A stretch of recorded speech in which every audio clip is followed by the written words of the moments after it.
meu nome é Luísa Cavalcante e eu faço parte do Grupo Queen. Bem, os tópicos que serão abordados nesse vídeo serão estruturas condicionais, operadores relacionais, if, else if, com exemplos, switch, a lógica switch, a sintaxe, exemplos e um desafio deixado. Bem, espero que gostem. Olá, me chamo Gabriela Toscano e hoje venho apresentar sobre estruturas condicionais. Vamos iniciar apresentando uma visão geral sobre o que são, qual a importância e como funcionam as estruturas condicionais. Basicamente, essas estruturas permitem com que seja realizada uma série de comandos de acordo com as condições que foram estabelecidas pelo programador. A importância de seu aprendizado se dá devido ao fato de este ser um dos conteúdos básicos para qualquer linguagem de programação, fazendo-se essencial para o desenvolvimento na área. O funcionamento das estruturas condicionais se baseia na existência de uma condição estabelecida e os comandos que serão realizados, caso essa condição se faça verdadeira.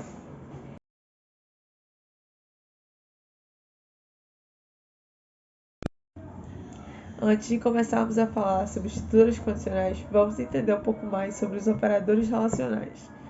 Eles servem basicamente para comparar valores de variáveis. Como exemplo, podemos citar o igual, representado por dois sinais de igual, o diferente, representado pela exclamação e o igual, o maior que, representado pelo símbolo de maior que, o maior que ou igual a, representado pelo símbolo de maior que, acompanhado do símbolo de igual, o menor que, representado pelo símbolo de menor que, e o menor que ou igual, representado pelo sinal de menor que, acompanhado do sinal de igual. Aqui poderemos entender um pouco mais sobre o funcionamento desses operadores relacionais. O primeiro exemplo aqui é o igual. A igual a B, ou seja, essa condição será verdadeira caso A seja igual a B. Do diferente, A exclamação igual B, ou seja, essa condição se fará verdadeira caso o valor de A seja diferente do valor de B. E assim por diante em todos os casos. Maior que A maior que B, ou seja, a condição será verdadeira caso o valor de A seja maior do que o valor de B. Como operadores lógicos temos o I, representado por dois símbolos de E comercial, o OU, representado por dois pipes, e o não, representado pela exclamação. Os operadores lógicos são utilizados quando você precisa colocar mais de uma condição dentro de um mesmo if. Começando pelo I. O I é representado por dois símbolos de E comercial. Ele serve quando você precisa colocar duas condições e ambas precisam ser verdadeiras. Como exemplo, podemos citar A igual a 3 e B igual a 5. Ou seja, essa condição se fará verdadeira caso A seja igual a 3 e B seja igual a 5. Esse if só será atendido caso as duas condições sejam verdadeiras. O OU é representado por dois símbolos de pipe. Neste slide podemos ver o exemplo. A igual a 3, pipe, B igual a 5. Isso significa A igual a 3 ou B igual a 5. Ou seja, essa condição vai se fazer verdadeira caso o A seja igual a 3 ou o B seja igual a 5. Apenas uma das condições precisa ser obrigatoriamente satisfeita. O não é representado por uma exclamação. Serve basicamente para negação. No exemplo, podemos ver exclamação A igual a 3. Ou seja, essa condição se fará verdadeira caso A não seja igual a 3. A primeira estrutura condicional que estaremos vendo será o if. O if, para quem sabe inglês, significa se. Ele é uma estrutura condicional simples, ou seja, é composta apenas de uma condição e um trecho de código que será executado caso aquela condição se faça verdadeira. Aqui podemos ver um pouco melhor como é escrito o if.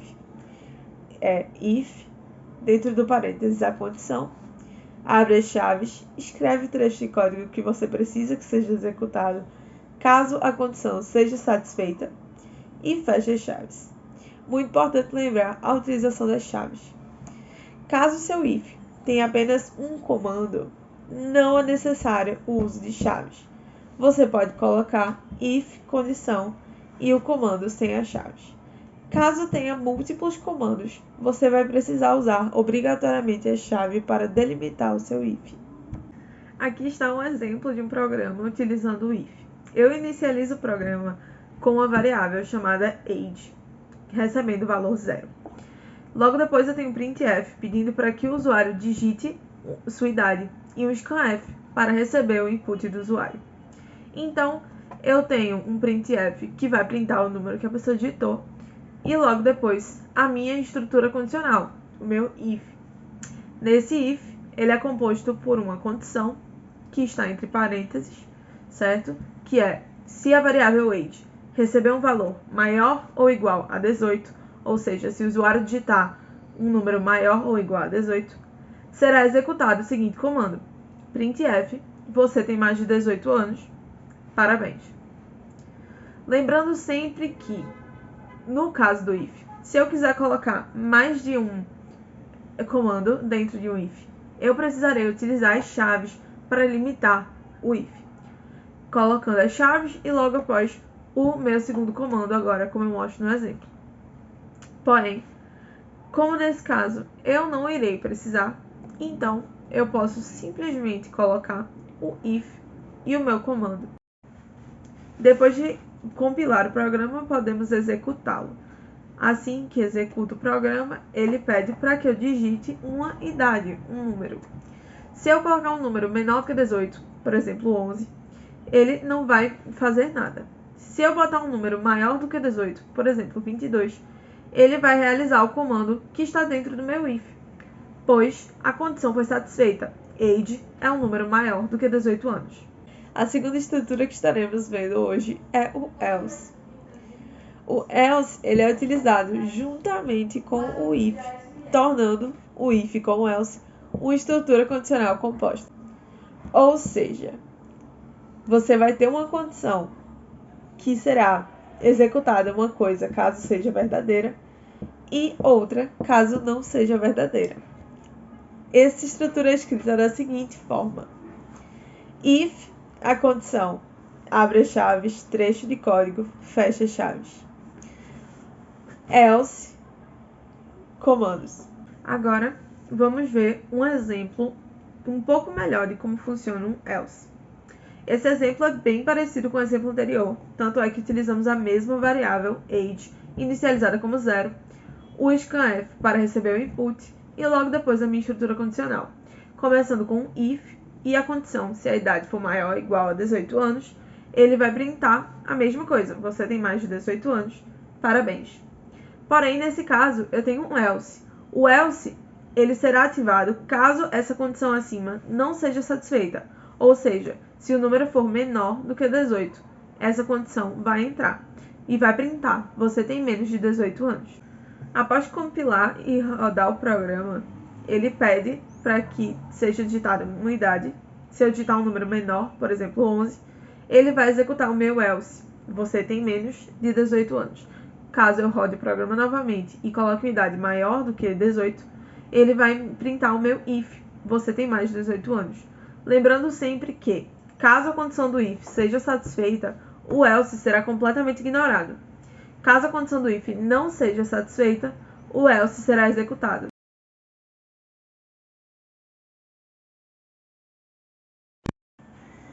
O else if é uma estrutura utilizada juntamente com o if e juntamente com o else. Sua estrutura é basicamente a mesma do if, e ele é utilizado da seguinte forma: teremos o primeiro if com uma condição e um trecho de código a ser executado em caso de condição verdadeira. Logo após teremos um else if com outra condição e outro trecho de código a ser executado em caso de condição verdadeira.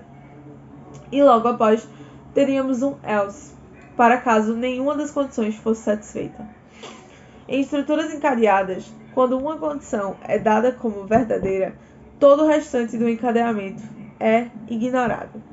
Ou seja, se o primeiro if der uma resposta positiva, o else if e o else serão completamente ignorados.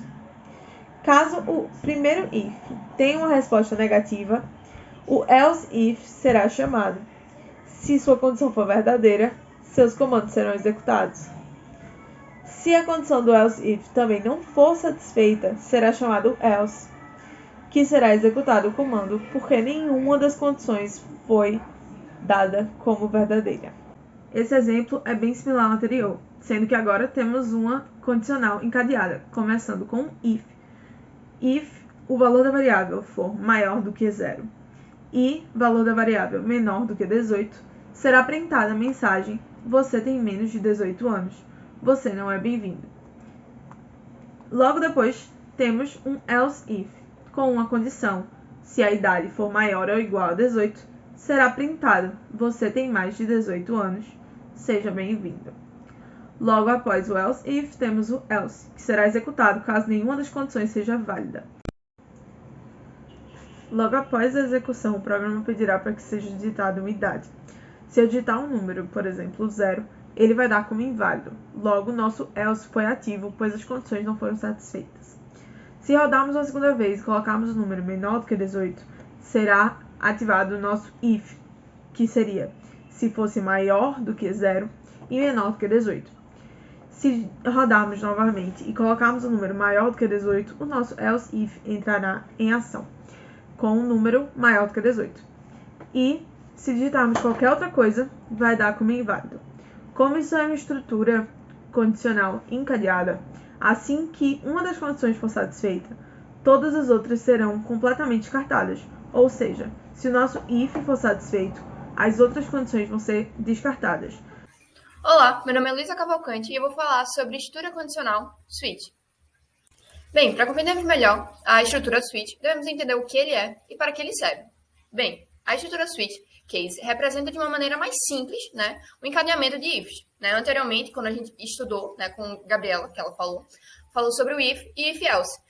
Quando a gente vinha o questionamento de como vamos fazer para ter uma sequência de ifs, eu posso colocar? Sim, fica correto, mas foi aí que surgiu a ideia da criação do switch. O switch é um encadeamento como se fosse uma torre de ifs.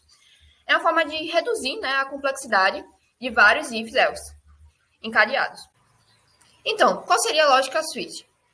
Para compreender melhor a lógica switch, eu fiz um fluxograma que ele explica de forma mais clara cada etapa do switch. Bem, vamos lá. Quando você inicia uma função, e aí você coloca o int main, e inicia, você vai utilizar o switch, abaixo dele, entre chaves, fica os case. Então, o conteúdo da variável da cláusula switch é comparado com os valores da constante das cláusulas case. E caso uma das comparações seja verdadeira, o comando associado é executado. Somente esse comando. Ou seja, ele checa o switch e o valor que ele recebe, o valor que resulta. Caso o case 1 seja verdadeiro, ele executa o instante 1. Caso seja falso, ele vai e checa o case 2. Caso o case 2 seja verdadeiro, ele executa o instante 2. Caso não, vai para o case 3. Caso nenhum dos cases seja verdadeiro, a estrutura executará a cláusula default. Bem, agora que já compreendemos um pouco sobre a lógica, como se fosse a teoria do que seria o switch, vamos agora para a prática. Vamos ver qual é a sintaxe do switch. Bem, eu criei mostrei aqui a sintaxe dele. Eu vou dar uma explicação breve. O Windows Switch é introduzido à estrutura, que é fechada por um par de chaves, como você pode ver. E a estrutura deve conter pelo menos uma declaração case e uma declaração default, pelo menos. A declaração switch contém uma expressão entre parênteses. Essa expressão deve avaliar um único valor. Essa expressão é o parâmetro. Pode ser uma variável, um valor retornado, ou uma função ou uma operação matemática. A declaração case é seguida por um valor imediato e seguido de 2 pontos. Depois dos 2 pontos estão uma ou mais declarações. Essas declarações são executadas quando o valor imediato que segue a case corresponde à expressão, que no caso seria o parâmetro da declaração switch. Caso contrário, as declarações são ignoradas e a próxima declaração case é avaliada. Caso nenhuma das cases seja verdadeira, o default ele será executado. Pode-se notar que após cada case, ao final do case, quando você implementa o código, possui um break. Mas para que serve o break? A palavra-chave break é utilizada para sair da estrutura suite case. Caso contrário, a execução do programa passa por toda a estrutura.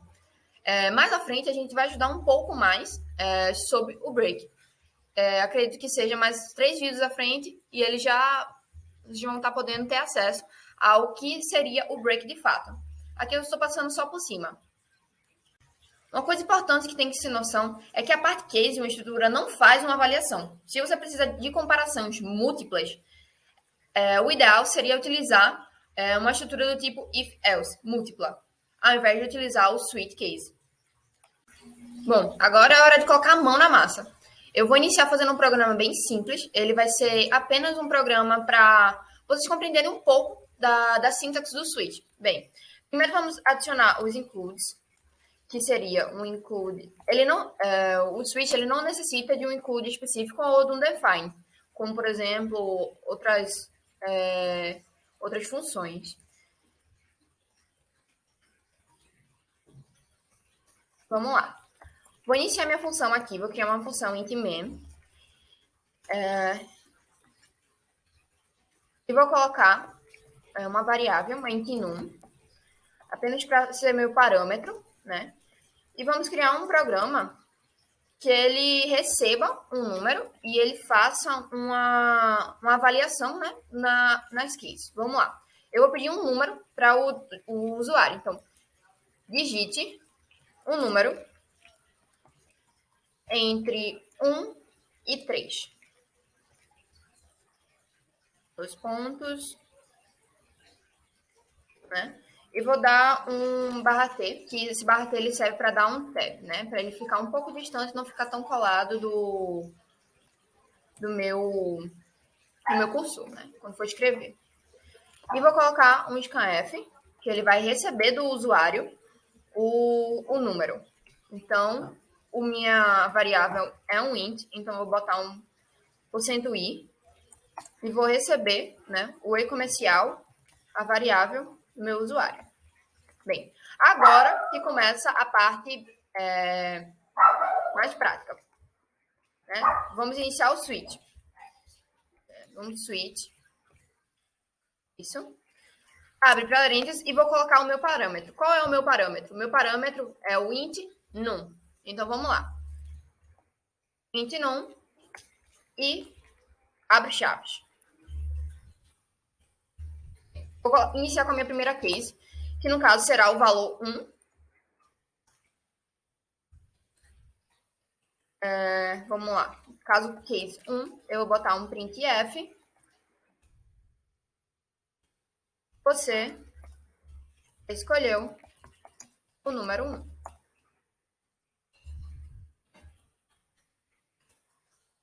Opa.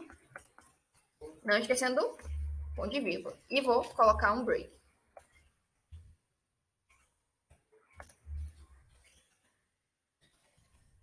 Fazer agora uma case, caso o número seja 2. Caso o número seja 2, print para o usuário. Você escolheu o número 2. E um break. Nunca se esquecer do break. Ponto e vírgula. E agora fazer a case número 3, que seria o último case, né? printf.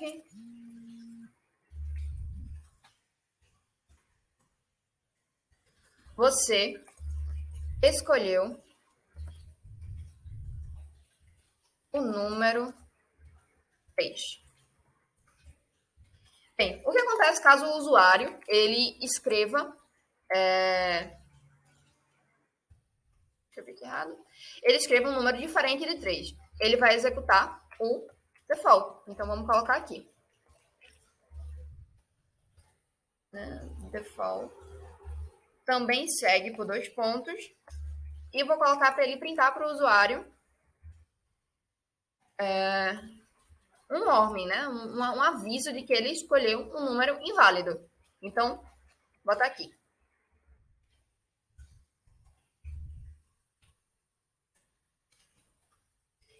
Entre 1 e 3.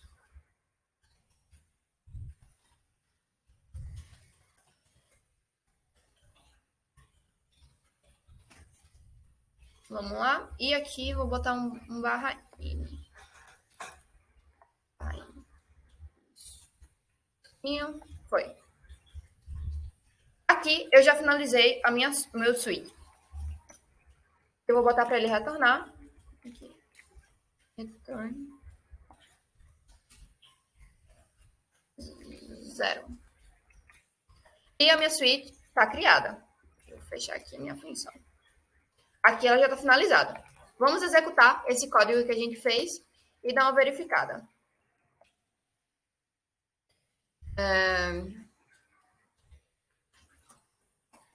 Make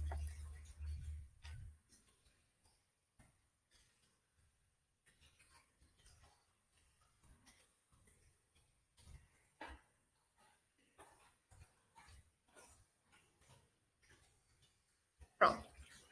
Ele criou o executável do switch. Vamos lá. Vamos executar esse switch. Digite o número entre 1 e 3. Vou digitar o número 1 e ele vai executar a primeira cláusula. Você escolheu o número 1. Vocês podem ver que eu esqueci de colocar um barra N para um programa que fique executado direitinho. O ideal é colocar um barra N para esse usuário aqui ele descer. Mas enfim, executou direitinho. Ele executou a cláusula 1. Vamos fazer digitando o número 2 agora.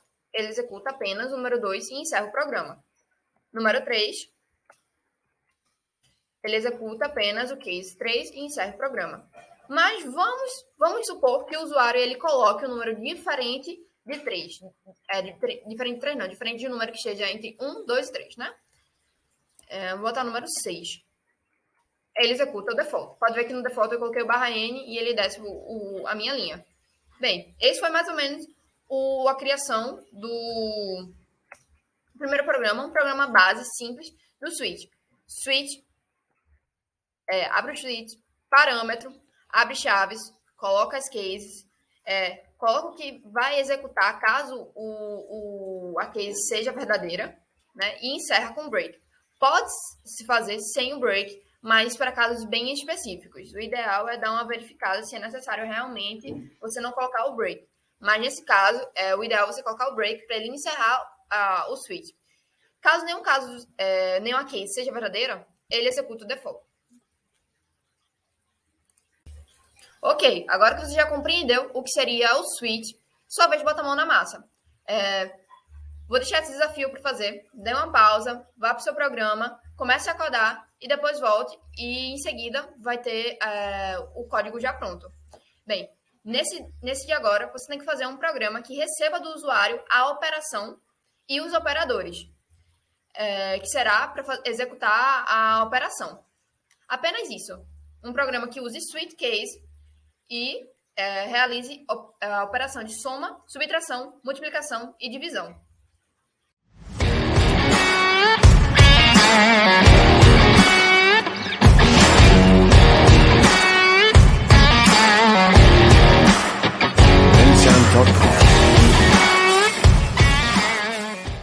Certo, agora que o programa já está pronto, vamos ver a minha solução.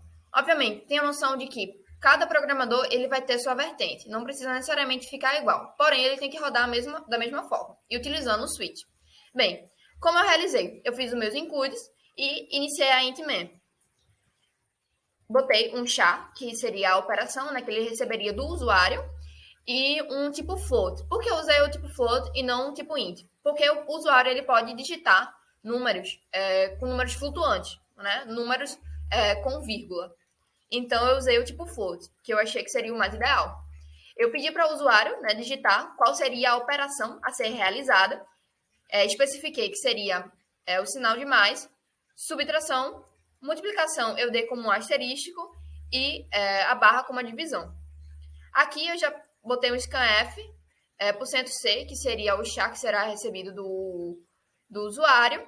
E logo em seguida eu coloquei para ele digitar quais seriam os operadores. Aí, como ficou? Bem, aí daqui que eu já recebi todos os parâmetros do meu usuário, vamos iniciar o switch. Bem, o switch, o parâmetro dele é o quê? A operação, que seria o char que o usuário vai digitar. Bem, no primeiro case, eu coloquei como se o usuário tivesse digitado um mais. Caso o usuário tivesse digitado mais, ele seria printado, né? Esse aqui seria %.1f, que seria uma casa após o ponto, né? Apenas uma casa, porque teriam divisões, multiplicações, somas que poderiam dar números maiores. Então, eu botei que seria apenas um ponto após um número flutuante. E aqui mesmo eu já fiz a introdução do que seria, né? Que seria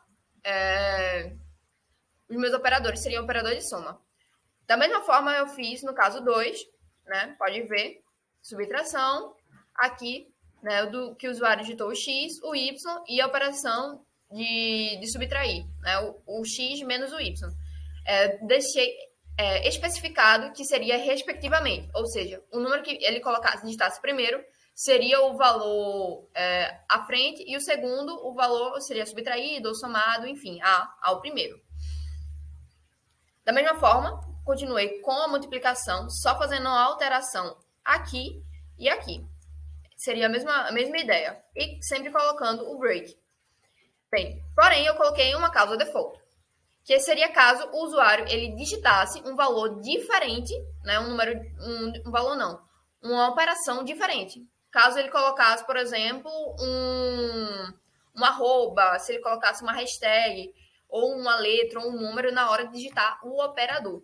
Então, caso ele percebesse, ele executa o default. Caso qualquer outra das que fosse inválida, né, ele executa o default e printa para o usuário que é o erro, que a operação escolhida não é válida.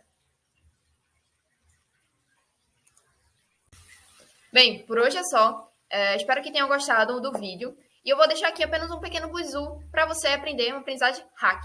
Assistam os vídeos disponíveis no canal do YouTube do Dr. Bacon. Ele tem vários vídeos voltados à área de programação. Tire a ideia do papel. Só se aprende a programar programando. Coloque a mão na massa no PC e programe como nunca. Né? Mas, além disso, não esqueçam, deem luz a ideias. Façam seus próprios programas. E usem e abusem da criatividade. Não esqueçam, a alma do programador é a sua mente. Então, sentem e vão programar. E assim você vai aprender de forma satisfatória o que é programação, né? Não só em C, assim como você conseguirá aprender programação em diversas outras línguas.